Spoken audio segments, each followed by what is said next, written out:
जय हिंद दोस्तों। तो यहाँ पर इस वीडियो में हम आपके लिए लेकर के आए हैं एसएससी जीडी का जो भी परीक्षा होने वाला है उसके लिए ज्योग्राफी यानी कि भूगोल का एमसीक्यू टेस्ट। ठीक है, इसमें आप जो है 15 इंपॉर्टेंट प्रश्न सिर्फ और सिर्फ यहाँ पे भूगोल से करने वाले हैं और ये सारे प्रश्न परीक्षा में जो पूछे गए हैं प्रश्न यानी कि ये प्रीवियस ईयर पेपर है भूगोल के। ठीक है, तो लास्ट तक बने रहते हैं तो ये आपका 15 प्रश्न यहाँ पे कंप्लीट हो जाएंगे। तो आइए हम लोग स्टार्ट कर लेते हैं पहला प्रश्न से। और यहाँ पर आपको पहला प्रश्न पूछा जा रहा है कि वायु का लगभग कितना भाग ऑक्सीजन है। ठीक है, तो वायु का लगभग कितना भाग ऑक्सीजन है, सही उत्तर होगा ऑप्शन 1:5। ये जो है वायु का ऑक्सीजन का भाग है। ठीक है, सही उत्तर होगा ऑप्शन ए। नेक्स्ट क्वेश्चन है निम्नलिखित में से कौन मीठे पानी का सबसे अच्छा स्रोत है।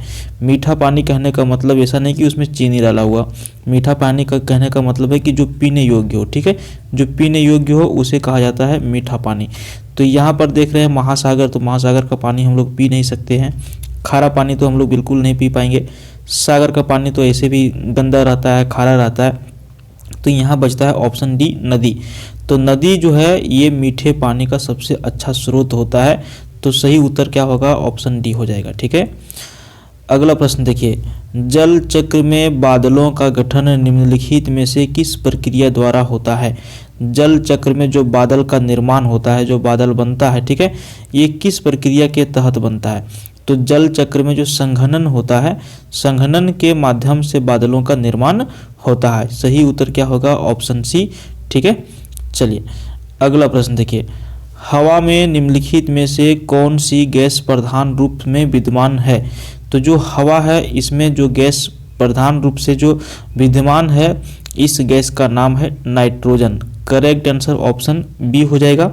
हवा में निम्नलिखित में से कौन सी गैस प्रधान रूप से विद्यमान है, तो नाइट्रोजन सही आंसर हो जाएगा। ठीक है, अगला प्रश्न है वह कौन सी पर्यावरणीय परत है जो विकिरण को वापस पृथ्वी में प्रत्यावर्तित करती है। तो सही उत्तर आपका होगा यहाँ पर आपका स्ट्रेटोस्फीयर। ये जो स्ट्रेटोस्फीयर है ये पर्यावरणीय परत है जो विकिरण को वापस पृथ्वी में प्रत्यावर्तित कर देती है। सही उत्तर होगा ऑप्शन ये स्ट्रेटोस्फीयर। अगला प्रश्न है ग्रीनलैंड कहाँ पर स्थित है। करेक्ट आंसर होगा ऑप्शन डी, उत्तरी अटलांटिक में स्थित है आपका ग्रीनलैंड। ठीक है, नेक्स्ट क्वेश्चन है धुंध जो नमी के बड़े कणों से बनता है क्या कहलाता है। तो धुंध जो नमी के बड़े कणों से बनता है ये कहलाता है कोहरा।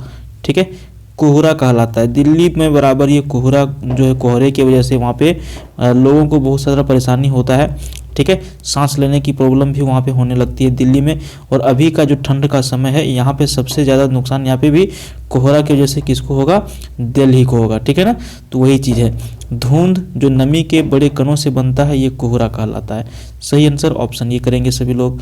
प्रश्न संख्या 8 देखिए, सामान्य वायुमंडलीय दाब कितना होता है। तो जो सामान्य वायुमंडलीय दाब होता है वो होता है 760 मिलीमीटर पारा स्तंभ में। ठीक है, 760 मिलीमीटर पारा स्तंभ में सामान्य वायुमंडलीय का दाब होता है।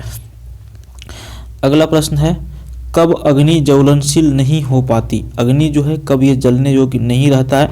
तो सही आंसर होगा हवा में ऑक्सीजन की मात्रा अगर यदि 15% से कम हो जाए तो जो है अग्नि ज्वलनशील नहीं हो सकती। ठीक है, हवा में जो है 15% से कम अगर यदि ऑक्सीजन का मात्रा रहे तो कोई भी अग्नि जो है वो जल नहीं सकता। सही उत्तर ऑप्शन डी। अगला प्रश्न है निम्नलिखित में से कौन सी गैस वातावरण का महत्तम भाग है। ठीक है, वातावरण का जो महत्तम भाग जिसे माना गया है यह है nitrogen. Correct answer option b होगा।